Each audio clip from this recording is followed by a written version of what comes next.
Le parcours de Brigitte Bardot débuta dans les quartiers chics de Paris, où une jeune fille timide et réservée s'imposa peu à peu comme une icône culturelle mondiale, transformant à jamais le cinéma et la pensée sociale du XXe siècle.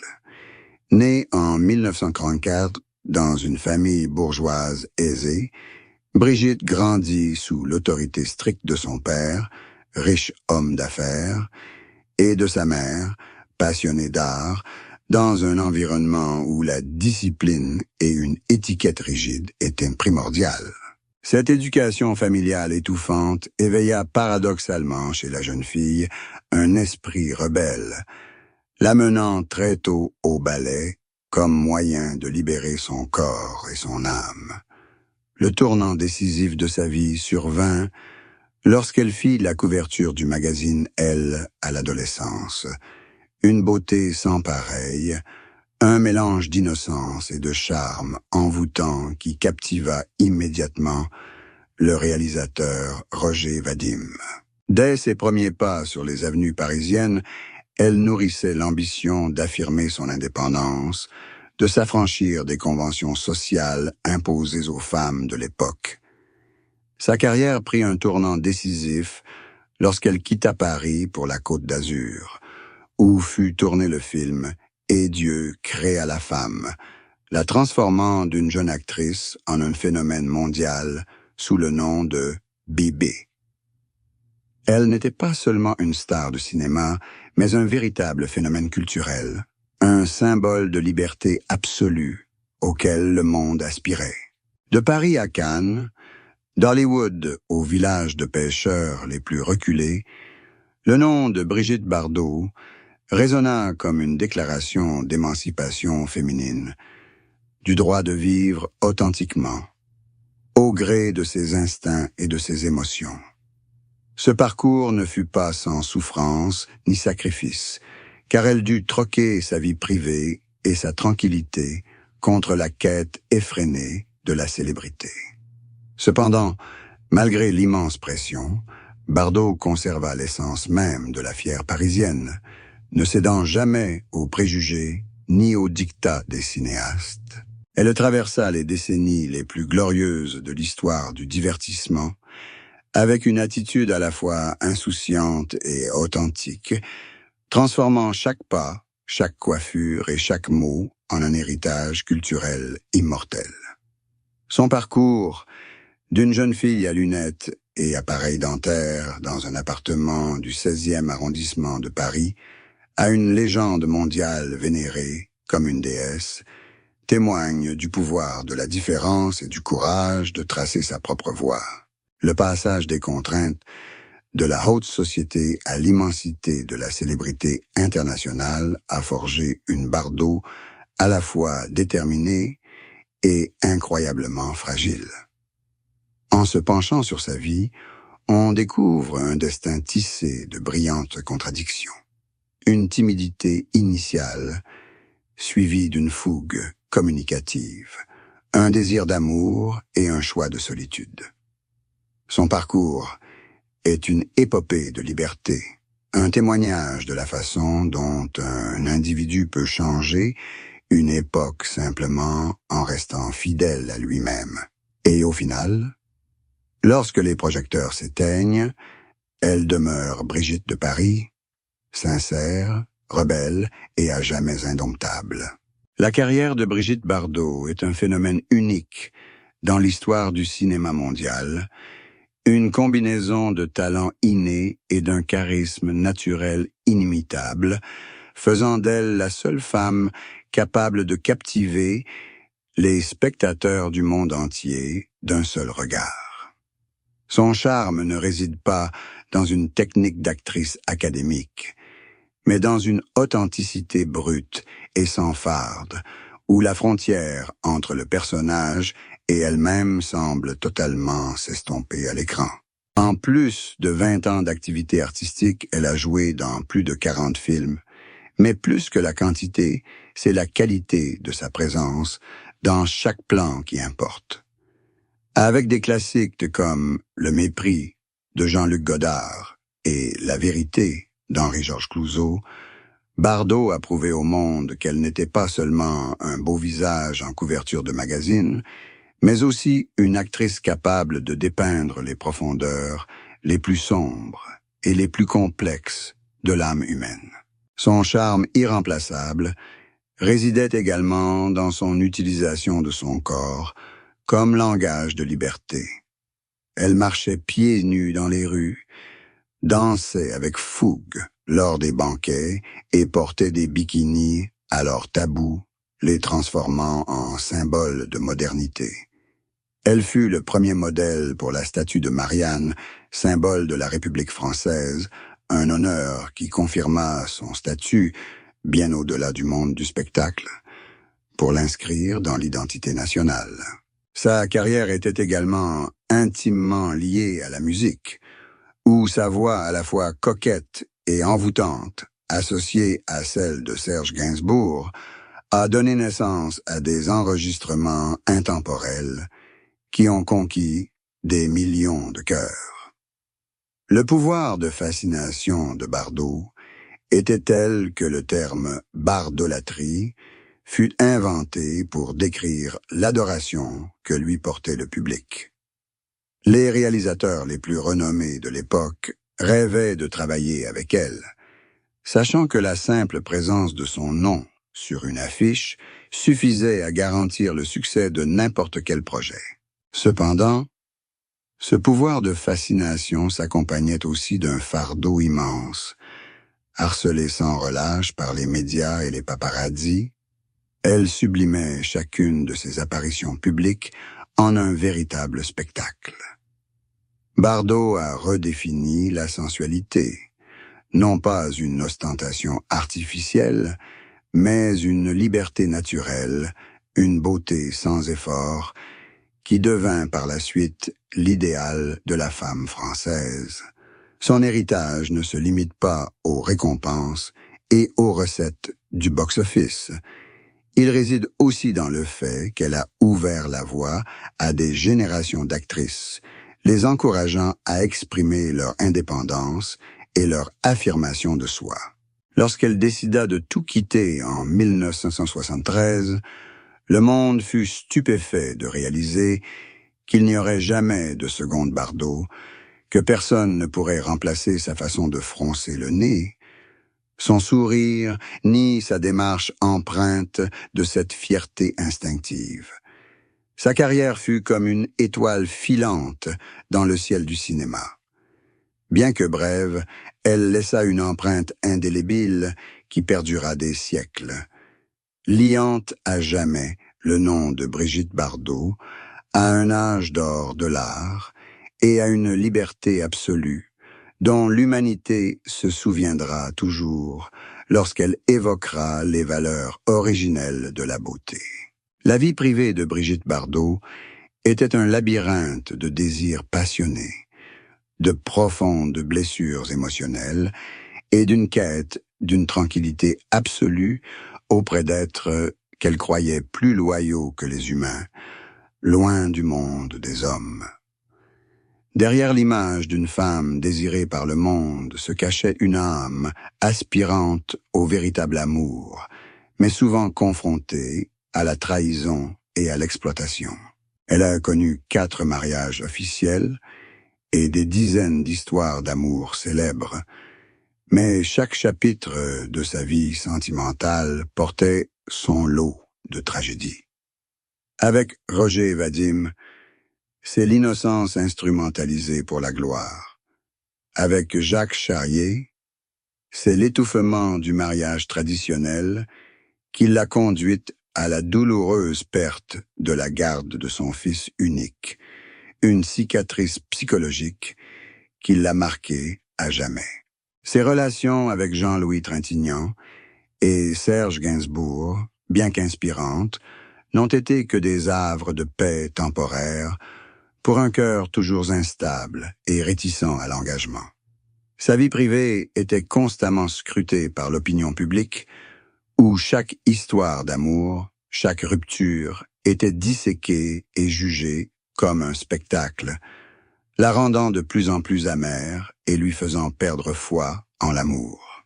La souffrance émotionnelle causée par le harcèlement incessant des paparazzis la plongea dans une profonde dépression, la conduisant même à des tentatives de suicide, lorsqu'elle eut le sentiment que sa vie privée ne lui appartenait plus.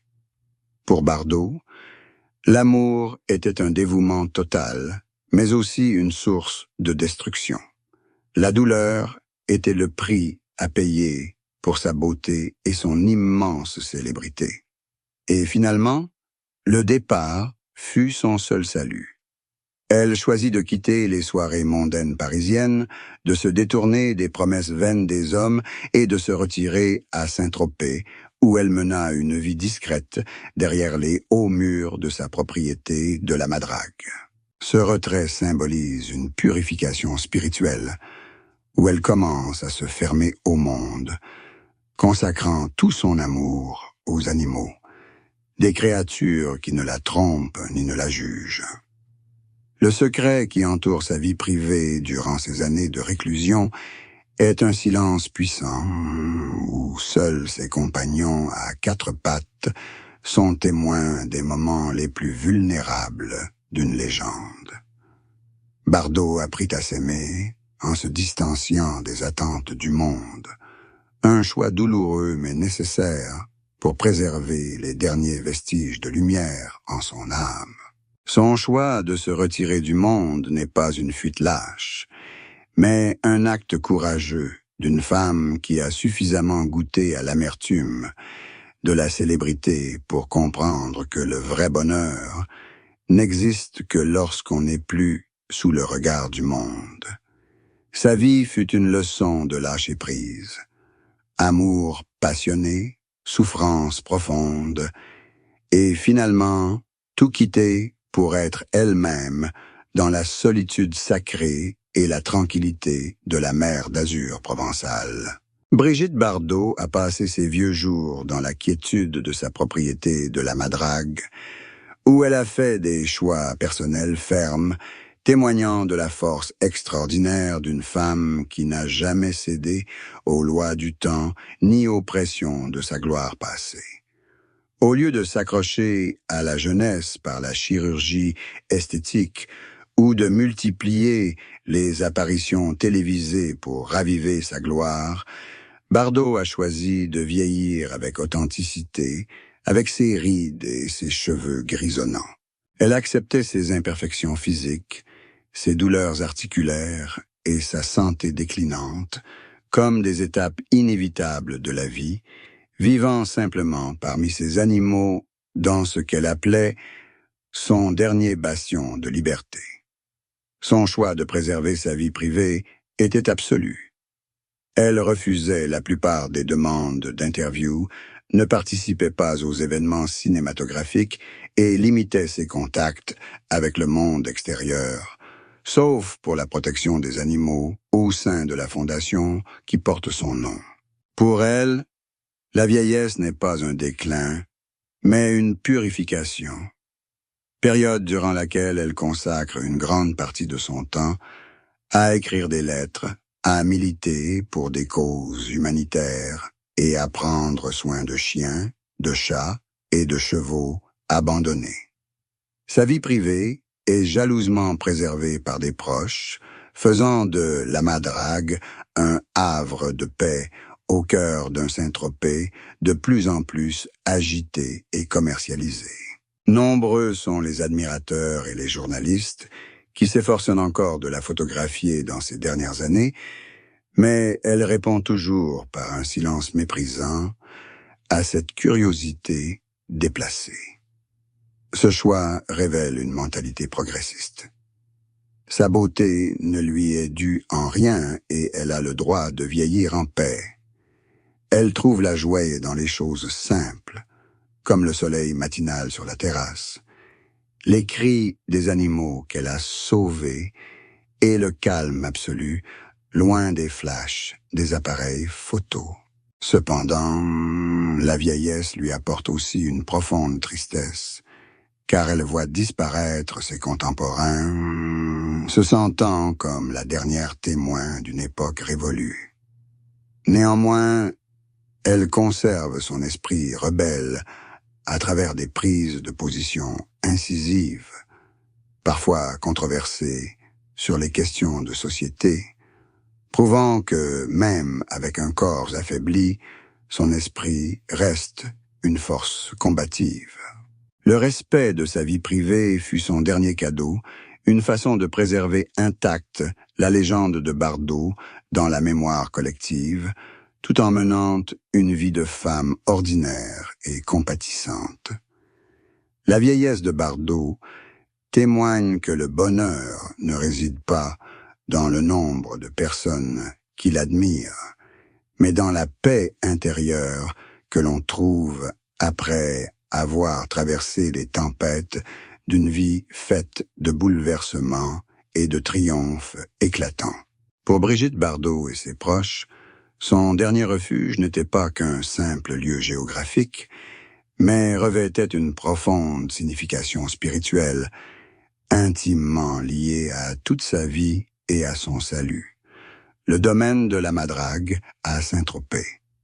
Elle l'avait acquis dans les années 1950, alors qu'il s'agissait d'une cabane de pêcheurs délabrée, et depuis lors, ce lieu était son âme, son havre de paix, son refuge, la protégeant des tempêtes de la célébrité.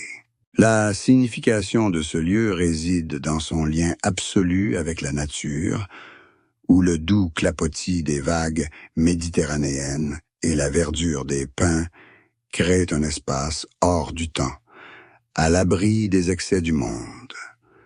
Pendant plus d'un demi-siècle, elle l'a transformé en un royaume de compassion, où chaque arbre et chaque pierre porte l'empreinte de son amour pour les animaux. Son désir d'être inhumé à la Madrague plutôt que dans un cimetière public parisien prestigieux était un ultime message de liberté. Elle voulait appartenir à jamais à cette terre, parmi les créatures qu'elle avait sauvées et au bord de la mer qu'elle aimait tant. Les souvenirs liés à ce lieu sont des matins passés pieds nus dans l'herbe, des après-midi à contempler silencieusement l'océan et de longues nuits à écrire des lettres pour la cause animale sous la douce lueur des lampes. La Madrague est plus qu'une simple demeure. Elle est le témoin de sa transformation, d'une star de cinéma glamour en une humanitaire inflexible. Ce lieu de repos renferme l'âme d'une époque qu'elle a créée, un Saint-Tropez sauvage et romantique, avant qu'il ne soit détruit par la superficialité des richesses. Pour ses admirateurs, ce lieu est symbolique, un temple d'authenticité, où ils peuvent retrouver l'image d'une légende qui a osé renoncer à la gloire pour trouver le bonheur dans la simplicité. Ce lieu de repos éternel porte aussi en lui un sentiment de réconciliation. Elle souhaitait que son âme se fonde dans la terre et la mer bleue de Provence, où elle a trouvé la paix véritable après des années d'épreuves. Son choix de ce lieu comme dernière demeure est un acte de gratitude envers la terre qui l'a accueillie, une affirmation que, où qu'elle aille, son âme appartiendra toujours à la liberté sauvage de la nature. Ce lieu de repos ne sera pas orné de monuments de granit massif, mais peut-être d'une simple tombe recouverte de fleurs sauvages et gardée par la fidélité des animaux, reflétant l'essence de sa vie, un mélange de la grandeur d'une légende et de la pureté d'une âme qui a compris la vérité de l'existence. Lors des funérailles et des adieux de Brigitte Bardot, de petits détails ont revêtu une immense charge émotionnelle, arrachant des larmes à des millions d'admirateurs, tant son message au monde était sincère et profond. Le premier détail fut la présence de ses fidèles chiens adoptés. Bien plus que de simples animaux de compagnie, ils étaient ses derniers compagnons, veillant silencieusement sur le cercueil de celle qui avait consacré sa vie à les protéger. L'image de ces créatures silencieuses, empreintes de chagrin, témoigne avec force de son héritage de compassion, rappelant au public que le véritable amour se passe de mots. Viennent ensuite les souvenirs simples qu'elle avait demandé à être apportés ou exposés lors de ses adieux. Une béquille en bois qui l'a accompagnée dans sa vieillesse fragile, des lettres manuscrites jamais envoyées aux dirigeants du monde sur la cause animale, et peut-être même le voile qu'elle portait souvent en se promenant dans son jardin. Ces souvenirs remplacent les robes de soirée glamour ou les bijoux en diamant, nous rappelant la véritable Brigitte Bardot, une femme d'austérité mais de résilience. Son dernier message, peut-être laissé dans un testament ou enregistré, sera sans doute un appel poignant. Aimez les animaux comme je les ai aimés. C'est le seul moyen de sauver vos âmes. Ce message n'était pas motivé par la gloire personnelle, mais par les idéaux qu'elle a défendus jusqu'à son dernier souffle, bouleversant profondément ses fans face à l'altruisme absolu de cette femme qui, après avoir possédé le monde, n'a consacré sa vie qu'aux créatures les plus vulnérables. Autre détail, peut-être sa demande de ne pas recevoir de somptueuses fleurs fraîches de la part de la haute société, préférant des fleurs sauvages, cueillies dans le jardin de la Madrague ou de modestes dons à des associations de protection animale, transformant ainsi son chagrin en acte de solidarité. L'image d'un fauteuil en osier vide sur la véranda surplombant la mer, où elle avait coutume de s'asseoir chaque après-midi, sera le symbole poignant d'un vide impossible à combler dans la culture française. Ces détails touchent le cœur des fans, car ils révèlent une facette profondément blessée et compatissante de Bibi, montrant que derrière l'apparence dure d'une guerrière se cachait un cœur constamment meurtri par la souffrance de toute forme de vie.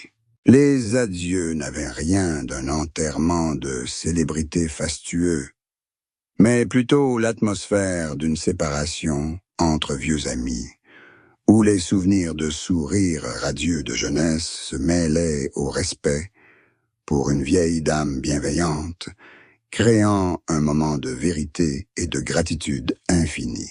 Après la cérémonie d'adieu et le silence qui s'est installé au domaine de la Madrague, l'héritage de Brigitte Bardot est entré dans sa phase immortelle. Un double héritage puissant, à la fois cinématographique et social, qui continue d'inspirer les générations futures. Le premier héritage est la libération. Elle a légué aux femmes du monde entier une déclaration du droit à la liberté de leur corps et de leur vie. Une rupture avec des normes morales hypocrites qui restent d'actualité. L'image de la jeune Bibi restera à jamais un symbole de beauté naturelle, une source inépuisable d'inspiration pour la mode, la photographie et le cinéma, où la beauté n'est pas enfermée dans des formules rigides. Cependant, son héritage le plus important est la Fondation Brigitte Bardot, une entité vivante qui perpétue son esprit et ses idéaux en protégeant la vie sur toute la planète. Cette fondation sera son véritable enfant, poursuivant la lutte contre la cruauté envers les animaux, construisant des refuges et plaidant pour une action internationale. Son héritage est aussi une leçon de courage. Le courage de renoncer à la gloire lorsqu'elle n'a plus de sens, le courage de vivre recluse dans un monde obsédé par la célébrité et le courage de défendre ses convictions, même face aux critiques les plus acerbes. On se souviendra d'elle non seulement à travers ses films et ses photographies, mais aussi à travers la vie d'innombrables animaux sauvés par sa voix. Après ses funérailles, son héritage a profondément transformé notre compréhension du rapport entre l'homme et la nature, où la compassion prime sur l'intérêt personnel. Elle a prouvé qu'un individu peut faire de son talent une source d'inspiration pour la communauté, et que le plus grand héritage n'est pas ce que l'on garde pour soi, mais ce que l'on offre au monde. Le nom de Brigitte Bardot restera à jamais associé à Saint-Tropez, faisant de ce village de pêcheurs un havre de paix pour les âmes éprises de liberté et d'authenticité. Son héritage nous rappelle aussi la fugacité de la beauté et l'éternité des actes de bonté. Bien que sa beauté s'estompe avec le temps, sa compassion brille